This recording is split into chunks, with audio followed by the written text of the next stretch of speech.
We are back here on Conversations on the Couch. And Michael, you have a terrific group of people we're talking to today. Yes, we have Kristen Williams, and she is the Executive Director for the Open Land Trust. And I just wanted you to come in and tell us a little bit about your mission and your accomplishments lately. And I have an even more basic question, I think, for a few of us who don't. Can you explain to us what the land trust means and is for the few people who may not even know? Yeah. Yes, well, I only have 5 minutes and I could talk for 4 hours, so I'll try and make this quick.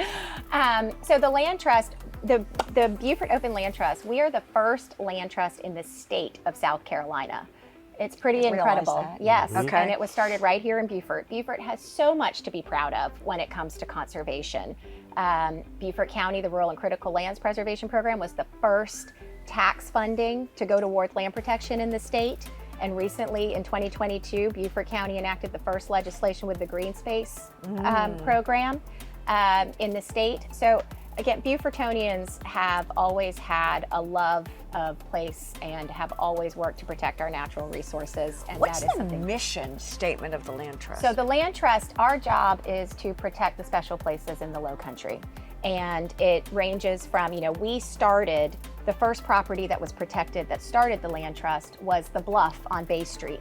So I know when you drive around town, you see those gray signs, view protected by the Open Land Trust. And that was back in 1971. And a for sale sign was placed on that property. And a woman named Marguerite Brose walked into the kitchen of Betty Waskowicz and said, we cannot let this happen. We cannot ruin this view for all of us who live in Beaufort. And they said, well, what are we going to do? And they said, well, let's go down to the bank and see John Trask, who owned the bank at the time. Yep. And he said, I am with you. I will help you. We've got to do this. I will lend you the $10,000 because that's how much waterfront property on Bay Street cost in 1971. He said, but one of you has to sign it. And Betty said, well, I'll sign it. And this was before women could even have a bank account or a credit card. And she went home and cooked dinner or lunch for her husband and said, honey, I have something to tell you. They had no idea how they were going to pay for it. They held chicken salad lunches, sold potholders on Bay Street, and paid for that property. And now every single one of us benefits from that. And that was the start of the first land trust in South Carolina. And now we work in 7 counties. Oh, wow. And we have protected over 35,000 acres. And I know And this that is just new. means it'll never be built on? Right. Or Yes, so what does it actually mean to preserve the land? So we protect land in 2 ways. The land trust owns properties like that property on Bay Street and Bellamy Curve and the Green, on the point downtown. Yes. So those are small properties that we own that are more view sheds and smaller pocket parks within an urban area.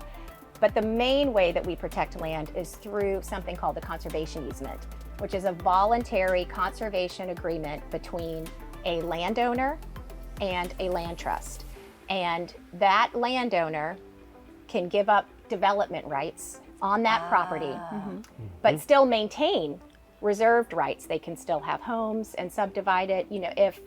If let's say a family has 5 children and they own 1,000 acres, they want to make sure those 5 children can live on that property after they're gone. So they reserve the right to build those 5 homes. But that property essentially could have 2,000 homes, but it will never. But it never. But it is restricted within that conservation agreement. Makes total sense. And there are incentives for private landowners. There are tax incentives as well as monetary compensation for the development rights being given up by that landowner. And that's what the funding for the Rural and Critical program is, and the Green Space funding, and there's also state and federal funding available. And that restriction and that conservation easement is tied to that property forever. Yes. So the property can be sold, it can be transferred, but that agreement is tied to the land.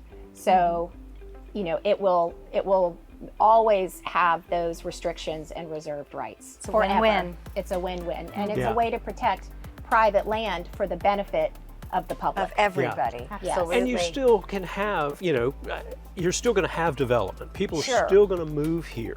But this is a way to temper it and to save these spaces. And everybody always sees the other side and says, oh my God, look at all the development.